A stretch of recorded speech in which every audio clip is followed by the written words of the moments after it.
It was just trying to coordinate which horses would travel best together, could be housed together. About 55 horses, all evacuated from the Oklahoma State Equestrian Facility Friday. None of them were injured, thanks to the efforts of those on the equestrian team. We had quite a few student athletes there that were braving the heavy smoke-filled air and helping us get those horses loaded. And volunteers. A lot of the people we did know already, but there were a couple that we didn't know very well. We knew of them. But they were ready to help out, had the facilities, and we were very grateful for their help. Coach Sanchez told me the horses were all loaded up and taken to different pastures and facilities around Stillwater, Perry, and even as far as Shawnee. Thankfully, the fires never got to our facility. That's good news. No damages to the equestrian grounds by the university. I just can't say enough and can't say thank you enough to everybody who helped us in this time of need. All the horses were returned to the grounds the next day on Saturday. In Stillwater, Jason Berger, KOCO 5 News. So glad they're okay. Jason, thank you. Also new at 10 o'clock, we are hearing the story of yet another family who lost it all due to those wildfires. KOCO caught up with Gary Hollowell today, who lives off of Highway 105, just west of Indian Meridian. He says he was out of town Friday when he got a call he never thought he'd have to answer. He lost everything in those fires, his home and his business. Well, I was out of town and down at Lake Texoma, so I got a phone call that my brother lost his house. So I was coming back up, and on the way home, I got a phone call that my house was gone too. So when we got there, the house, the business, and everything, the food truck is gone. Everything's gone. Oh, man. Hallowell says he has started the insurance process. In the meantime, he's living with family while they prepare to rebuild from the ground up. Despite this immense loss on, the personal and the business side, he is just thankful that in his situation, everybody was okay. Damon, so much destruction, and it's so widespread across our state. Yeah, and as you look at that video, and just a reminder of what we dealt with on Friday and how that weather day can carry over for many days. Like we saw today, fires that were still burning from Friday reignited. There's been a lot of improvement, at least for this evening, but we are not out of the woods, not even close. Right now, temps mid-60s, still dealing with a bit of a wind right now, and the winds are going to pick back up. Also, it is still wintertime for just a few more days, but your AC has to be on tonight. If not, it is going to be awfully warm inside the house. And we are still finding some pockets of stronger wind gusts out there right now. Not horrible, though. Anywhere between 18, 20 to 25 miles per hour. But those winds, they're going to be on the up and up for tomorrow. So fire danger listed as very high. Okay, it'll come down a little bit on Wednesday, but it's still going to be bad. Thursday, I like Thursday. Winds are much lighter, and that's all we really need. It's just some light winds, and try to get as much improvement and hopefully extinguish these fires for good for Thursday, because by Friday, winds are picking back up, and so the fire danger will be picking back up. So watch the winds for tomorrow.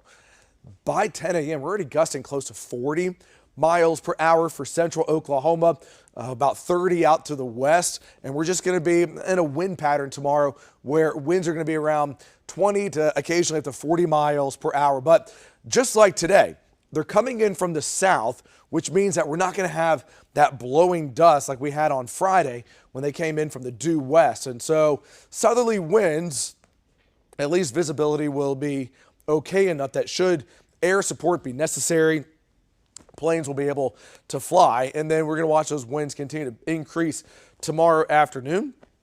Tomorrow evening back up around 40 miles per hour. So bottom line, tomorrow it is going to be very windy out there. So for tonight, look how mild we are. Only in the low to mid 50s. This time of year we should be down to around 40 degrees. For tomorrow, another day just like today. Mid 70s by noon, on our way up to 80 degrees for a high. So it is going to be warm. It is going to be windy here. And yes, it is winter time. Not much winter is left, but we're still running about 15, 20 degrees above average. Mid to upper 80s in western Oklahoma. Even a couple of us touching on close to 90 degrees. And then here we are Wednesday. By the way, Wednesday is the last day of winter. And it's going to feel like winter here. Look at these highs here. Low to mid 50s. That's it. Cloudy and a strong north wind. That's going to make that 53-degree high here feel much colder. So we end winter feeling cold, and then we go into spring. Not too bad here. Okay, We need rain. And by the way, probably need quite a bit of it here. Our next rain chance, though, does not roll in here until Sunday. The rain outlook, it's not great until we go towards the very end of the month when we're likely going to start rolling into a much wetter weather pattern. So things will be improving as we go in about 2 weeks or so. Warm temperatures are going to dominate. There are still a couple freezes in the forecast. There aren't many, but there are still a couple like we see there Thursday morning. Then we go into Thursday afternoon, sunny, winds are light. And then we go into Friday, temps around 70. And the first weekend of spring, highs in the lower 70s. A slight chance for some storms. Right now, the risk for severe weather appears to be on the low side for Sunday, but those mild conditions will continue for next week. And you're up to date with the latest First Alert forecast. All right, Damon, thanks very much. Even if you're not directly impacted by the fires here in the state, the health implications can be detrimental, especially if you suffer from things like allergies or asthma. Unfortunately, we live in a place that has really strong winds, and it carries a lot of things in the air that can be bothersome for people with allergies and asthma. There's fires in the area. All that dust can be carried, hundreds or even thousands of miles on the jet stream, and those winds can carry those irritants in. And if you are suffering even more due to nearby smoke, Dr. Gregory Metz suggests you can cover your face, you can wear masks, you can stay indoors, of course. He also says over-the-counter medication like antihistamines can be helpful. I don't know if anybody knows how to win more in recent years than UConn. We've played our best basketball. We've looked like a really good team. Round one of the NCAA tournament coming up, Oklahoma and UConn. A couple of head coaches next on KSEL 5 Sports.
Now, KOCO 5 Sports.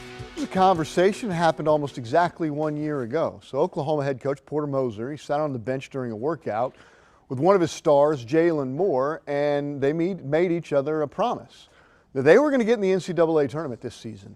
Moore passed on the NBA draft, and he said he wanted to come back to Norman to make good on that promise, which is exactly what they have done. And you know what? When you open up your bracket, you get online, you get in your tournament pool, and you pick the winners and losers of that tournament pool, you can pick Oklahoma this year.